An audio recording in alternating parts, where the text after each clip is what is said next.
오늘 새벽기도의 본문 사무엘하 21장 7절로부터의 말씀은 이렇게 시작합니다. 그러나 다윗과 사울의 아들 요나단 사이에 서로 여호와를 두고 맹세한 것이 있으므로 왕이 사울의 손자 요나단의 아들 무비보셋을 아끼고, 다윗의 시대에 초기에 있었던 사건이죠. 그리고 사무엘을 마치면서 하나님이 주시는 마치 숙제처럼 던지는 그런 중요한 말씀의 도전이 21장에 나오고 있습니다. 다윗이 등극하고 얼마 되지 않아서 큰 기근이 3년 있었고, 그 기근의 이유가 바로 사울이 행한, 기브온 사람들에게 행한 악 때문이었다는 것을 제사장들을 통해서 다윗이 듣게 되는 거죠. 그리고 그가 그 기브온 사람의 원한과 저주를 풀어야 하나님이 기도에 응답하실 거라는 그것을 듣고서 기브온 사람들에게 원하는 것을 구한 겁니다. 그런데 기브온 사람들은 사울의 자손 7명을 에 대한 율법에 따른 그런 보복을 하기를 원하는 거죠. 하지만 다윗은 요나단과의 약속이 있기 때문에 사울의 손자고 요나단의 아들인 무비보셋은 내어줄 수가 없었다는 겁니다. 약속대로라면 내어주기로 했고, 또 기브온 사람들이 원하니까 약속을 들어야 되는 거죠. 근데 그 약속 앞에는 요나단과의 약속이 있는 겁니다. 그래서 요나단과의 약속을 기억하고 무비보셋을 내어주지 않았다는 거죠. 21장의 내용은 다 약속에 관한 이야기죠. 하나님이 축복의 약속을 줬고 여호수아가 그것을 지켜야 했는데, 여호수아가 기브온 사람들에게 속아서 그들을 살려주겠다고 약속했죠. 그런데 그 약속을 지켜야 하기 때문에, 속아서 한 약속이지만 약속을 지켜야 하기 때문에 기브온 사람이 살아남았습니다. 그런데 그 약속을, 하나님과의 약속을 뒤늦게 지키겠다고 종교적 열심을 내서 사울이 기브온 사람을 다 죽이려고 했죠. 그런데 그것으로 인해서 오히려 하나님의 진노를 사고 하나님의 징계가 임한 겁니다. 그리고 다시 그것을 풀어주겠다고 약속하고 또 그 약속대로 다윗이 지키지 못하고 있는 거죠. 율법과 약속이라는 것이, 언약이라는 것이 계속 엇갈려서 나타나고 있는 이 사건이 21장의 내용입니다. 그런데 8절에 왕이 이에 아야의 딸 리스바에게서 난 자, 곧 사울의 두 아들 알모니와 무비보셋과 사울의 딸 메라백에서 난 자, 곧 무홀라 사람 바르실레의 아들 아드리엘의 5 아들을 붙잡아. 아야의 딸 리스바라는 것은 왕의 처가 아니고 첩이죠. 사울이 죽은 다음에 리스바가 사울의 군대 장관이었던 아브넬과 서로 상간하게 된 것 때문에 그 뒤에 왕이 되었던 이스보셋과 사이가 벌어지는 그런 사건이 우리가 읽은 사무엘하 3장에 나오고 있습니다. 그 리스바에게서 난 자, 2 아들이 있었고, 그 다음에 사울의 딸 메랍은 첫째 딸이죠. 둘째 딸이 미갈이고 첫째 딸 메랍인데, 메랍을 다윗에게과 결혼시키겠다고 약속했는데 다윗을 전쟁터에 보내고 메랍을 다른 남자 아드리엘에게 시집 보냈는데, 그 아드리엘에게서 아들 5이 있었다는 겁니다. 그래서 그렇게 외손자 7과 그 다음에 첩에게서 난 2 아들, 그래서 7명이 그 대속의 제물이 되었다는 거죠. 9절에 그들을 기브온 사람의 손에 넘기니 기브온 사람이 그들을 산 위에서 여호와 앞에 목매어 달매. 여호와 앞에 목매어 달았다는 것은 그것은 주님의 저주를 상징하는 거죠. 그냥 죽이는 것이 아니라 나무에 매단다고 하는 것은 그들이 땅에 대한 죄의 값을 지고 그 멍에를 걸머졌다는 뜻입니다. 그래서 그것이 하늘의 저주를 받았음을 상징하는 거죠. 그들을 목매어 달았는데 7사람이 동시에 죽었다는 거죠. 죽은 때는 곡식 베는 첫날, 곧 보리를 베기 시작하는 때더라. 이것은 니산월이라고 하는, 우리가 태양력으로 하면 4월입니다. 4월부터 이제 밀을 베기 시작하는 거죠. 밀을 벤다는 건 1년을 먹고 살아야 하는, 곡식을 보관하기도 어렵고 항상 식량이 부족했던 그 시대에 3년의 기근이 들었는데, 곡식을 베는 때 그 이스라엘 사람들, 기브온 사람들의 절실함이라는 건 이루 말할 수가 없었겠죠. 그때 그 7을 매달아 하나님의 저주를 풀겠다고 하는 그 뜻이 들어있는 겁니다. 그래서 하나님이 부디 추수가 잘 되기를 간절히 소원하는 마음이 담겨 있는 거죠. 이렇게 해서 어쨌든 기브온 사람들과 맺었던 그 약속을 지키게 된 거죠. 기브온 사람들도 그냥 원한을 갚겠다는 건 아니고, 이것은 어제 나누었던 4절에 나오는 은금으로 잊지 않고 이스라엘 가운데서 사람을 죽이는 문제가 아니다 라고 한 얘기는 민수기 35장에 나오는 율법의 이야기죠. 사람이 죄를 갚을 때는 속전을 내거나 아니면 그 사람이 희생 제물로 나오거나 둘 중에 하나인데, 사람을 죽인 자, 고살자는 속전을 할 수 없다는 율법에 따라서 사람을 죽인 자는, 땅에 피를 흘린 자는 피로 갚아야 한다라는 율법을 기브온 족속이, 이미 이스라엘화된 기브온의 족속들이 요구했고 그 약속대로 이루어진 겁니다. 그렇게 해서 이 모든 일들이 잘 일단락이 된 것 같은 거죠. 그런데 오늘의 사건은 10절부터 나오는 사건입니다. 아의 딸 리스바가 굵은 배를 가져다가 자기를 위하여 바위 위에 펴고 곡식 빼기 시작할 때부터 하늘에서 비가 시체에 쏟아지기까지, 시체를 매달면 유대의 풍속과 율례에 따르면 사람이 죽으면 그날 장례를 해야 됩니다.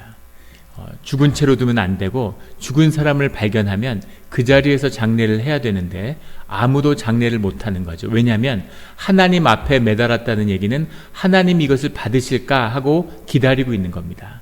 이 모든 것의 시작이 3년간의 가뭄 가운데 있었기 때문에 과연 비가 올지 안 올지, 이 일을 하나님의 뜻에 따라서 합당하게 받은 것인지, 이것이 기브온 사람들의 원한을 풀어준 것인지, 그것을 모두 기다려야 되는 거죠. 그래서 이 시체를 장사하지 못하고 내리지 못하고 그냥 매달아 두는 겁니다. 그런데 그 자식이 목매달려 죽은 그 어미의 마음이라는 것, 어머니의 마음이라는 것은 어떤 것이었겠어요? 비통한 거죠. 그래서 아의 딸 리스바가, 리스바는 율법적으로나 여러 가지 흠이 있었던 여인이죠. 그러나 그 자식을 잃은 엄마의 마음은 하나죠. 비통하고 아픈 것입니다.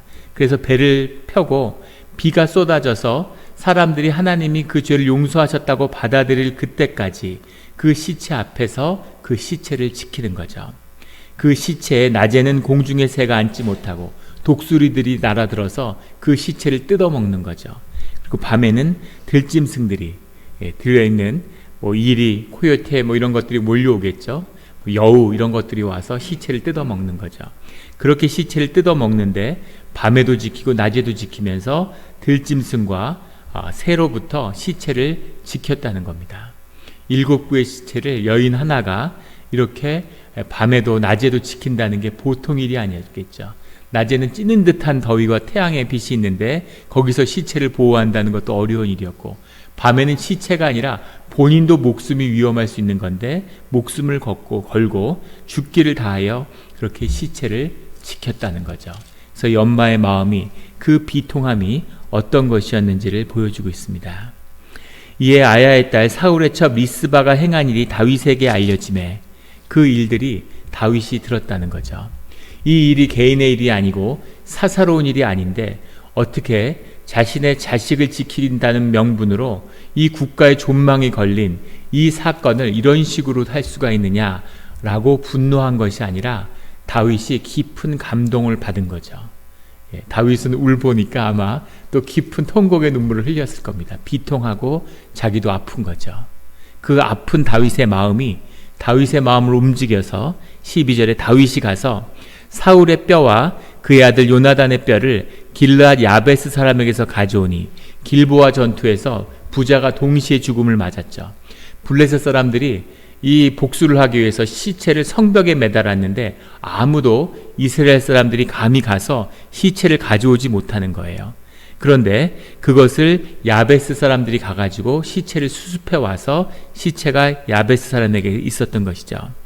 그것을 가만히 몰래 그 야베스 사람들이 가져와서 야베스 땅에 묻혀있던 그 사울과 요나단의 뼈를 수습해서 다윗이 그곳에서 사울의 뼈와 그의 아들 요나단의 뼈를 가지고 올라오매 사람들이 그 달려 죽은 자의 뼈를 거두어다가 그 사울과 그리고 요나단의 그 남아있는 뼈를 가져오고 그 다음에 지금 죽은 7의 뼈도 수습해서 14절에 사울과 그의 아들 요나단의 뼈와 함께 베냐민 땅 셀라에서 그 아버지 기스의 묘에 장사하되, 기스의 묘에 장사하는 것, 그 당시 사람들은 그 가족들이 같이 묻히는 것이 이런 평안으로 들어가는, 안식으로 들어가는 길이고 또 아주 영예로운 죽음으로 받아들였습니다. 그래서 가족과 함께 죽는 것은 평안한 죽음이죠. 그 시대에 어디서 죽으면 그 시체를 어디서 가져온다는 건 상상하기 어렵죠. 그럴 수가 없습니다. 그런데 그 일을 국가에서 했다는 거죠. 왕의 명령을 따라 행하니라. 국장, 국민장 이런 것처럼 그 시체들을 수습해서 가져오고 그 7을 다 같이 그 기묘의 땅에 합장하는 일들, 그러니까 아주 영예로운 장례식이고 이것을 이스라엘의 것으로 또 하나님의 일로 이렇게 장례를 드려줬다는 거죠. 그 후에야 하나님이 그 땅을 위한 기도를 들으시니라.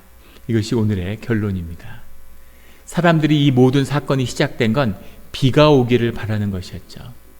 비가 와야 살 수 있으니까 하나님 비를 내려주십시오. 수많은 사람들이 굶어 죽고 고난과 고통 가운데 있는 이 상황에서 주님 비를 좀 내려주십시오. 비만 내려주신다면 왜 비를 내려주시지 않을까? 비를 내려주기 위한 그 7명을 속죄 제물로 드리는 그런 제사를 올린 겁니다. 그런데 비가 오는 것이 문제가 아니라 사실은 하나님이 기도를 응답하시고 간구를 들어주시고 이스라엘에 복을 주시는 것은 이 장례 뒤에 일어난 일이었다는 거죠. 그 장례를 드리고 나니까 하나님이 그 땅을 위한 기도를 들으시니라 하는 겁니다. 다윗이 평생에 걸친 하나님의 축복 가운데 있었습니다. 물론 자기의 육성과 죄성에서 빚어지는 밧세바와의 통정이 있었고 살인 교사가 있었고 우리아를 죽였고 그 대가로 자기도 압살롬에게 죽을 뻔하고 엄청난 가족의 불행을 겪게 되죠. 그런데 그럼에도 불구하고 그 죄 가운데 주님 안에서 회복되고 다시 하나님의 축복을 받은 자는 성경에서 찾기 어려운데 다윗은 그 축복이 함께했다는 거죠. 그리고 마지막에는 앞에 25년과 비교할 수 없는 압살롬의 사건이 있고 난 뒤에는 뒤에 15년은 전례 없는 축복을 얻었습니다. 성전의 건축이 준비되고 솔로몬의 영광을 연 다윗의 신앙이라고 하는 것은 우리가 귀감으로 삼아야 할 많은 것이 그 안에 들어있죠. 다윗의 삶이 성경 가운데 다윗의 이름이 1000번 나온다고 그래요. 하나님이 사랑했던 다윗의 비밀이 무엇인가가 우리에게 깨달아 알아져야 되는 거죠. 다윗을 성경은 영웅같이 이야기합니다. 그런데 성경은 더 영웅에 대한 이야기를 하지 않죠. 성경에 관심이 있는 것은 하나님의 뜻에 따라 하나님의 자녀로 살아가는 삶과 생명의 이야기입니다. 그 이야기에는 하나님이 이루시는 놀라운 사건들, 이적들이 있죠. 하지만 그럼에도 불구하고 중심은 하나님의 이야기고 하나님과 함께하는 사람들의 기억입니다. 다윗에게는 하나님이 기뻐하시며 하나님이 받으시는 삶의 비밀이 들어있죠. 이것이 우리가 이제까지 나눈 사무엘 하의 이야기예요. 다윗의 마음 가운데에는 깊은 살아있는 생명이 있는 거죠. 그래서 율법도 아니고 언약도 아니고 그 안에 생명을 깊이 사랑하는 생명의 마음, 자원하는 심령이 살아있는 겁니다. 진실된 마음이. 그래서 율법도 뛰어넘고 언약도 뛰어넘는 살아있는 사람을 향한, 하나님을 향한 사랑의 이야기가 다윗의 이야기의 핵심인 거죠. 이것이 21장이 사무엘 하의 마지막에 나오는 사건으로 우리에게 주어져 있는 겁니다. 비를 받아야 하는, 비를 내려서 풍성한 곡식을 이루는 것, 이것은 종교의 이야기죠. 하나님, 내 소원을 들어주십시오. 하나님, 내 자비를 베푸셔서 나에게 구원을 베풀어 주십시오. 이런 간절한 마음으로 주님께 나오는 것, 이것이 우리의 종교의 모습이죠. 하지만 그것은 나를 위한 간구입니다. 주님이 우리를 불쌍히 여기셔서 그 간구에 응답해 주시죠. 하지만 그것이 신앙은 아니라는 겁니다. 신앙의 길이라는 것은 하나님이 우리 마음 가운데 보시는 그 자원하는 심령과 우리 심령의 진실을 구하시는 거죠. 그것이 우리를 만드신 아버지가 되신 하나님이 구하시는 예배라는 겁니다. 다윗에게 하나님이 기뻐하고 그 기도를 회복시켜 주시는 것은 바로 그 엄마의 그 아픔을 보면서 비통해하는 그 다윗 아버지의 마음인 거죠. 그 아파하는 마음으로 모든 자신을 평생 핍박했던 그 사울의 집안을 위해서 복을 빌고 그 시체를 수습해서 그 모든 것 가운데 화평과 화목을 이루는, 이것이 애통하는 마음, 상한 심령, 자원하는 심령, 마음의 중심의 비밀입니다. 이것이 예배의 원형인 거죠.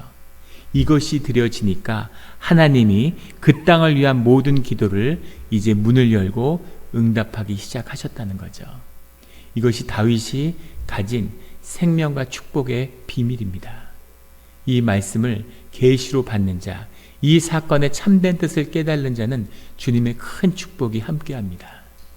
그 축복을 누리는 우리 모두가 되기를 주의 이름으로 축원합니다. 언약을 만난다는 건 소중한 것이죠. 언약은 인격이고 언약이 생명을 다지는 기초입니다. 율법을 지키며 살아간다는 건 소중한 것이죠. 하나님이 우리가 하나님과 함께 할 수 있는 길을 율법을 우리에게 주셨어요. 하나님 앞에 설 수 없고 하나님 앞에 서면 죽어야 되는데, 그런데 하나님과 함께 할 수 있는 비밀이 율법 가운데 담겨 있죠. 율법을 깨달은 자는 이 죄성의 육체, 이 죄의 육체 가운데 살아가는 그 비밀을 아는 것입니다. 그런데 그거보다 더 깊은 우리의 자원하는 심령과 애통하는 마음의 비밀이 있다는 거죠. 그 생명을 사는 것, 그것이 신앙의 비밀이고 하나님과 함께하는 비밀이라는 겁니다. 뭘 거창하고 세상에 자랑할 수 있는 간증 같은 걸 이루려고 하고, 교회에 있으면 다들 간증을 좋아합니다.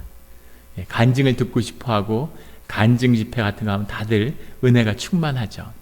또 길게 보면 말씀을 선포한다는 것도 주님의 말씀을 받은 자의 삶이 주님 앞에 올려드리는 거죠. 물론 말씀으로서 캐리그마로 우리에게 주어지는 주의 말씀이 있지만, 동시에 그 말씀을 받은 자의 삶을 주님께 올려드리는, 증인으로 간증으로 올려드리는 것이 우리 예배 가운데 나누는 말씀의 비밀입니다. 하지만 소중한 것은 바로 그 말씀을 통해서 살아가는, 말씀이 생명이 되어서 살아가는 진실한 우리의 삶이죠. 거짓밖에 없는, 숨쉬는 것도 다 거짓인 우리의 껍데기 같은 삶이 주님이 우리의 중심에 계심으로 그 중심을 살아가는 그 생명의 이야기, 그것이 신앙입니다. 그것이 예배인 거죠.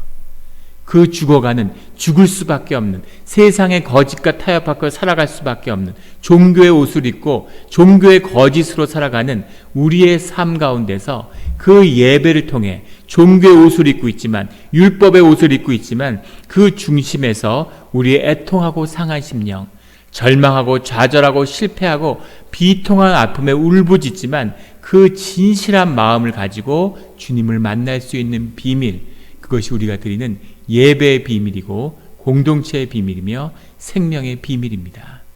그것이 축복의 문임을, 주님과 함께하는 생명의 근원임을 성경은 우리에게 증거하고 있는 것이죠. 오늘 이 다윗의 마음이 우리의 애통하는 마음이 돼서, 이 자식을 잃은 엄마의 마음, 이 애통하는 마음이 우리의 마음이 돼서 같이 아파함으로 우리의 생명이 자라나며 축복의 문이 열리는 이 새벽 제단이 되기를 주의 이름으로 축원합니다. 기도드리겠습니다. 하나님 아버지, 감사합니다. 우리가 사무엘의 말씀을 통해서 유다와 이스라엘이 갈려져서 전쟁으로 얼룩진 것을 막았던 한 이름 없는 지혜 있는 여인의 이야기, 오늘 자식 둘을 잃고 눈물 가운데 시체를 지키는 애통하는 어머니의 이야기, 아들들을 차례로 잃고 그 아픔 가운데 비통해하는 다윗의 이야기, 우리가 은혜 가운데 살아가고 주님의 많은 선물을 받지만 우리가 마음을 찢고 상하고 애통하는 마음을, 그 마음을 주님이 구하시는 그 깊은 비밀이 오늘 우리에게 깨달아지게 하여 주시옵소서. 주님이 결코 무슨 세상의 자랑이나 거대한 영웅이나 성취의 이야기가 아니라 이 애통하는 심령의 이야기가 주님과 함께하는 축복과 비밀의 이야기임을, 이것이 밭에 숨겨진 보물의 이야기인 것임을 밝히 증거하여 주시니 감사합니다. 주님의 말씀이 어렵지만 그 말씀을 심장으로 받을 때에는, 우리가 그 생명으로 살아갈 때에는 이 말씀이 쉽고 우리의 삶이었음이 발견되는 그런 진리임으로 인해 다시 한번 깊이 감사를 드립니다. 주님 말씀을 살게 하여 주시옵소서. 주님 말씀을 살게 하여 주시옵소서. 주님의 능력으로 살아가게 하여 주시옵소서. 정말 하루도 할 수 없는, 단 사흘도 할 수 없었을 것 같은데 주님의 은혜로 이제 39일째가 되었습니다. 우리는 도저히 할 수 없는 일인데, 나로서는 정말 죽었다 깨나도 할 수 없는 일이었을 것 같은데, 세상에서는 죽는다고, 절대 할 수 없다고 이야기하는, 하지만 결코 배를 불리고 먹고 사는 것에 삶의 의미가 있는 것이 아니라 그 모든 것을 넘어서는 생명의 근원이 주께 있음을, 주의 이름에 있음을 우리에게 알려주신 그 비밀이 우리 가운데 풀어져서 이 공동체 가운데, 이 교회 가운데 주님의 일이 일어나게 하여 주시옵소서. 감사드리며 예수 그리스도의 이름으로 기도드렸습니다.